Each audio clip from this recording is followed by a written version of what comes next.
So I wake up this morning and I can't figure out what the hell I'm going to be talking about today. I'm like going through my notes. I've got like lists of different topics that I could do, and I'm just not feeling any of them, you know? I'm just like looking at them, and they all are sensible topics, but I'm just like not in the mood. And, you know, I'm trying to figure out something that you guys would be interested in, something that I would be interested in, something that would be of value, right? And to tell you the truth, since I wasn't really feeling it, I was sort of like almost spinning my wheels kind of thing. I spent like almost an hour just going through the different topics and not coming to anything, not lighting on a subject. You know, I just didn't really feel like talking, to tell you the truth.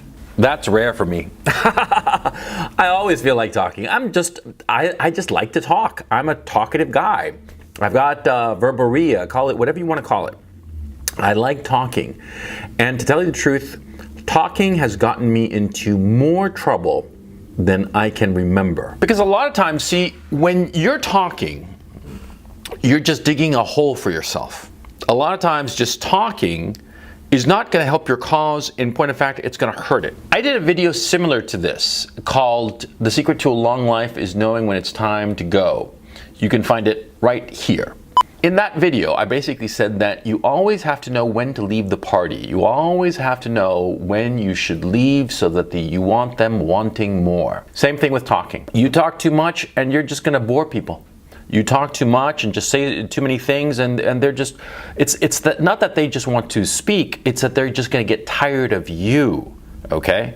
Because in most human communications, it's basically like bowling. One guy goes first, and then the other guy goes, and then the first guy goes again, and then the second guy goes again, and so on. Each one taking their turn. The same with conversation. But when you're monopolizing the conversation, the other parties just get impatient because it's like their fucking turn. They want to get their 2 cents in. They want to show that they're smart. Because you got to understand, see, communication between people often is not. It's not that they're exchanging information per se, but they're rather trying to shore up their position within the group. A lot of times people are going to be talking so as to, you know, impress on others, on the people around them listening to them, that they're so smart or so important or so this, that, the other. Some positive quality that people have, that they have, that the speaker has. That's why they're talking, so that you understand how important they are. When you don't let other people talk because you're talking about whatever, even if it's something very, very important and fascinating and this, that, the other, well, when you don't let them talk, they feel that you don't take them as important as they take themselves. You see what I'm saying? When you sort of like monopolize the conversation, they think that you think little of them. And it's true. Try this experiment. When you're talking to a group of people, right? You're talking to a group of people and do the following. Only ask them questions that will evoke answers from them, long answers from them, and try to keep your questions as short as possible. Things like, oh, what did you do yesterday? Oh, that was a terrible problem. How did you handle it? You know, make it open-ended questions. Open-ended questions so that the person you're speaking to can just fill in the space. You know what's going to happen? They're going to think you're wonderful. That's what's going to happen. If you just give them an open-ended question and let them talk and talk and talk and talk, if you shut up and let the other guy talk to his heart's content, he's going to think that you're aces. Yeah, he's going to think that you are just so great. You're such a great guy, or you're so intelligent. Yeah, if you keep as quiet as possible and just keep on egging them along with just short, brief little questions that are as open-ended as you can possibly make them, and try to get the other guy to talk to you, what's going to happen is that they are going to think that you are fascinating, that you're a wonderful guy. And they won't know you because you're not talking. You're shutting up. You're shutting up and just encouraging them to talk to their heart's content, giving them all the rope that they need, letting them talk and talk and talk and talk. They're going to think you're wonderful. They're going to think you're wonderful, and they're going to want to be your best friend. A thing that happens to a lot of guys, especially a lot of guys when they're young, when they don't know any better, when they don't have much insofar as accomplishments, real accomplishments, is that they wind up talking a lot. It's a natural thing. Now, I'm just naturally talkative, even, I'm 50, but when I was younger, it was fucking worse. I would just never end, right?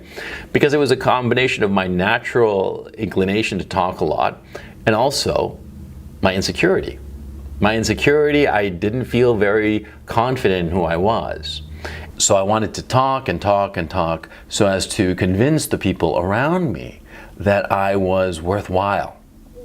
You see? And it's a natural thing that happens to all young guys. You find yourself in the position that you're talking a mile a minute about whatever you find interesting.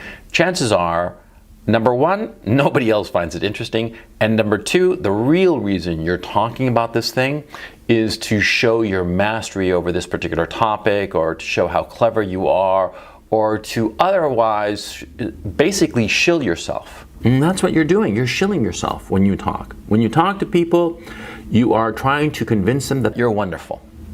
And see, it's hard to make that kind of a sale. It's hard to convince people that you're wonderful. It's much easier to get them to think you're wonderful by you asking them questions, by you basically ceding the stage to them, just stepping aside and letting them talk to their heart's content. Yeah. And that's how they'll think that you're wonderful, even though you don't say a fucking thing. There's another truism at play, of course. People naturally find quiet people fascinating. People naturally, and almost like a reflex, think that somebody who's very quiet must have a lot going on underneath. There must be a lot of things going on in their heads. I mean, they're so quiet, right? All kinds of deep thoughts must be going through their heads, right? Right, that's what most people think. That's what I used to think, as a matter of fact. Insofar as girls, quiet girls, I always used to think that quiet girls must be so deep and profound and interesting and this, that, the other. No, they're not interesting. They're just boring. Yeah, that's the truth of it. That's the truth of the matter. See? Quiet people, for the most part, are boring people. And you might be one, and that's perfectly fine, okay? There's nothing wrong with being not a particularly interesting person, okay? That's not important in the scheme of life. What's important is that you get what you want out of life. That's what's fucking important, not whether you are entertaining in some cocktail party, right? Right. But going back to the issue of being quiet, see? People who are quiet are more often than not people who are just not very interesting. But people who are quiet project to other people, especially talkative people, this mystique, an allure of being very profound. See? And so if you are quiet and you simply limit yourself to asking somebody about themselves, they're going to find you fascinating. They're going to find you riveting. And it might be boring for you. Come on, it's going to be boring as fuck, right? You're sitting there listening to somebody talk and talk and talk. But the fact of the matter is, sometimes, a lot of times, you're going to need to do that. You're going to need to suck it up and be bored out of your skull by listening to some windbag go on and on and on, and you keeping zip about something that you find fascinating. Maybe you find anime fascinating, or baseball, or TV shows, or movies, or whatever the fuck you find interesting. You see, the other person you're talking to, they will not find it interesting, or certainly not as interesting as talking about themselves. You see what I mean? So that's why you have to just shut up. You got to know when to shut up. You got to know when to shut up. And so the crux of the matter, when do you shut up? Very simple. The question isn't when do you shut up? You shut up all the time. The question is, when do you speak?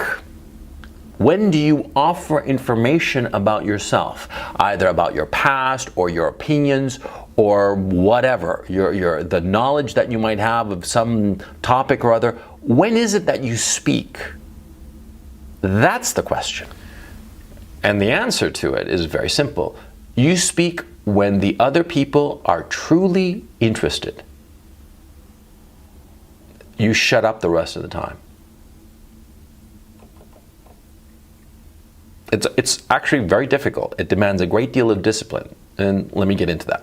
See, if you're a normal guy, you want to talk about yourself. If you're a normal guy, you want to talk about all the things that you know, the things that you've experienced, the things that you've thought about the world or about a particular topic, your work, your hobby, whatever. You want to talk about it. It's normal to want to talk about something like that, right? Of course. But to have the self-discipline to shut the fuck up and not say a fucking thing, except when people really and truly want to know. Oh, that's like a fucking superpower, for crying out loud. If you can keep your mouth shut, especially among people who matter insofar as your life, that is, possible clients, possible bosses, possible colleagues who can help you out in your career, your profession, whatever. To be able to have the self-discipline to shut up, not say a fucking thing, except when people are just staring at you and they really and truly want to know. That's incredibly difficult, but it brings incredible rewards. Because what happens is that, see, if people are waiting for you to talk and they're like staring at you, waiting for you because they've asked something from you, they've asked for your experience or your opinion or your knowledge about something, they're going to get into a Pavlovian kind of feedback loop, especially if you talk rarely, whereby they will pay strict attention to whatever it is you have to say, and they will think the world of what you have to say, even if they disagree with you. Because, see, most people realize that most people want to talk, like to talk. And so when somebody doesn't talk, and it's like pulling teeth to get them to talk, pulling teeth to get them to give an opinion, they're going to value that opinion even when they don't agree with it. And the fact of the matter is, if the opinion is so rare that when it finally comes out, it is contrary to what other people are saying, you know what's going to happen? The other people listening to you are going to reconsider their opinion. That's right. The less you talk, the more valuable what you have to say becomes. Supply and demand, baby. It's simple. It's very simple. And of course, when I was young, I didn't realize it. I didn't realize it at all. It's only when I got a lot older that I realized it. Only when I got a lot older that I gained the discipline to be able to shut the fuck up and listen to other people and get them to talk with open-ended questions and only give my judgment reluctantly. Now, I only do this in just a few situations because, quite frankly, just my natural need to talk makes it practically impossible in most venues of my life. But there are a couple of key situations with a few key people where I do shut the fuck up. I'm like a totally different guy, right? Because I recognize that in those situations, I have to shut up because it hurts my situation, my position. It hurts my objectives to open my mouth and just be as loquacious as I usually am. So you gotta know when those times come around. You gotta know when you gotta just shut the fuck up. See what I'm saying? Now, of course, some people are gonna say, well, by being that, I'm not being myself. Nobody is themselves. I did a fucking video on it. You can find it right here. Nobody is themselves. We are all playing a role. Shakespeare said it, all the world's a stage and we are merely players, right? Or words to the effect. We are constantly on stage portraying to be somebody that we really aren't. We're players. We're actors. That's what we're doing. See? And so the issue becomes, of course, do you want to be a successful actor that gets what he wants? Do you want to be a successful player who achieves the things that he desires? Or do you want to be some schmuck who just talks and talks and talks and never gets anything that he ever wanted? Huh? Which is it going to be?